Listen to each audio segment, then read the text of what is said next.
Hello and welcome to the Wolfchase Toyota Insider, the Memphis Tiger Network. I'm Jeff Brightwell alongside Richard Mulrooney, whose team is still alive after a thrilling first-round match at Tulsa. Let's go back to Senior Day.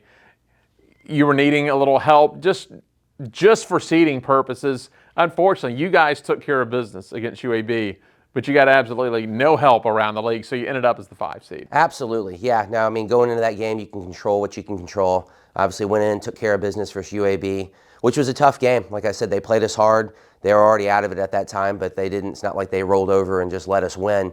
But at the same time, following other scores, hoping maybe a result or two would go our way. We got none, but up to that point, you know what? If we really wanted to win it or finish second, we should have taken care of business ourselves. But making the tournament, tying for that 4th spot with Tulsa, unfortunately, they had the head-to-head, so we traveled to them for the next game. When you take a look at the American this year, and depending on which RPI service you look at, it's ranked number 3 league in all of college soccer. You got 5 teams that I think are going to get in, and we'll talk about that later. But to talk about the parity of the league, you take a look at Tulsa, who's going into that last night looking like they can wrap up the regular season championship. They take a loss, they drop all the way down to 4th place. Yeah, I mean, every game was a battle this year. It really was. I mean, you look at the 4 teams that didn't make it. I mean, UCF, who has just been a dominant team in our league, doesn't make it. You know, you have obviously Charlotte sneaking at the last minute, and they've been ranked higher than all of us during the season for the most part. So it just was competitive, but I think we're getting rewarded for it because of the RPI points and obviously just the recognition that the teams have gotten for being ranked throughout the year. Going into the semifinal game, look, you want to win every match you play and not have to worry about any losses, but is there anything to be said about going on the road to a team you lost to earlier, about a little extra motivation going into the tournament? I think so. You know, obviously, I think we went down there and had a pretty good game. Our first half versus FIU wasn't great.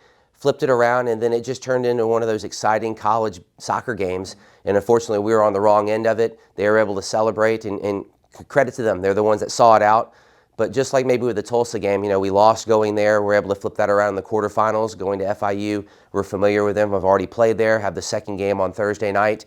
You know, it would be nice to, you know, obviously be on the right side of things, but it's easier said than done. They won our conference. They're playing well at the moment. So I think what we have to focus is on ourselves and making sure that we put a complete game together. You know, against the Tulsa team the other night. First half was all right. I think it was a little timid. We were a little back. They obviously got up on us. In the second half, the guys came out and just competed. And I think if we do that against any team on any given day, it gives us a chance, especially against FIU come this Thursday. Was there an adjustment at halftime for you guys against Tulsa, or was it a matter of them just being more aggressive? Because it just looks like you were forward a lot more in the second half. Yeah, no, we did. We switched to 2 forwards. We just thought we needed to put a little bit more pressure on them. And Tulsa's such a good team to keep the ball possession-wise that they were just going to knock it around all day, and then with us sitting in, being down 1-0, that just doesn't add up. So we switched to 2 forwards in the second half, put a little bit more pressure on them, but it really came from the guys. I think the guys just took it to heart of, man, it's 45 minutes left, nothing to lose, go out and compete, and obviously we're able to go out and make a difference, not only defensively, but offensively as well. How big has Colin Welch been in this program? He comes in last year as a freshman. It doesn't take very long. He takes the starting job, doesn't give it up, and this year he's just elevated his game. Yeah, I mean, he's just improved each and every day. I've said it all along that, you know, teams are going to get opportunities against us. It's the name of the game. You hope to limit how many they get against you, but in saying that, Colin stepped up every single time, you know, making the big saves. He does the little things right, and he just gives the team confidence. You know, whether the team has a PK, he's come up with a save on that this year, whether it's the shots. Tulsa had quite a few of those that we're testing. Or in just his leadership. He's a sophomore, but you look back there and he's a big guy and just holds that box down, and it just gives us a feeling of if and when teams get through us on the back line with crosses or shots, he's going to come up with the big save and make the easy ones for us. So it just gives you a sense of relief that you're not putting too much pressure on yourself to limit no shots to a team. He's not that keeper. He'll come up big for us, and he has up to this point in the season. Of course, if you win the tournament, you get the automatic berth to the NCAA. If not, it's up to the committee. But your resume, you're sitting again in an unofficial site that I look at 33 in the RPI. Your strength of schedule is still in the top 20. You've got the big wins over top 25, top 50, quad 1 and 2 opponents. You don't have any bad losses on your resume. You've got to feel very deserving. Now, whether that falls or not, I think your resume speaks to an NCAA team. Yeah, you know, I think when you set schedules up the year in advance, you look at the non-conference schedule. Obviously, the conference schedule comes out.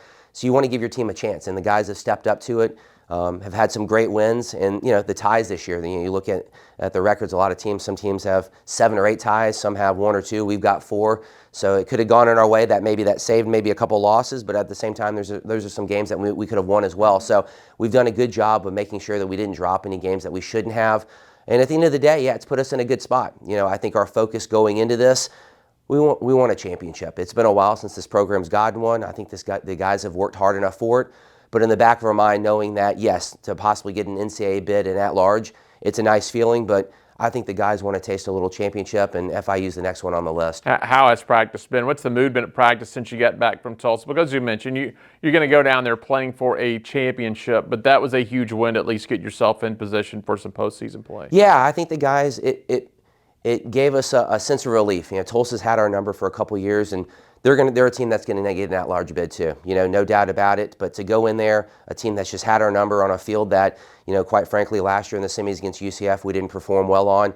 I think it built up some confidence. It built up some type of camaraderie of, what, we are a good team and we can go into places and win on the road or at home. But in saying that, I think the guys are focused on this. We had a yoga session yesterday just to give the guys a break, and it went well. And the guys are up for this. They really are. We travel tomorrow. We've played or practiced at FIU in the afternoon.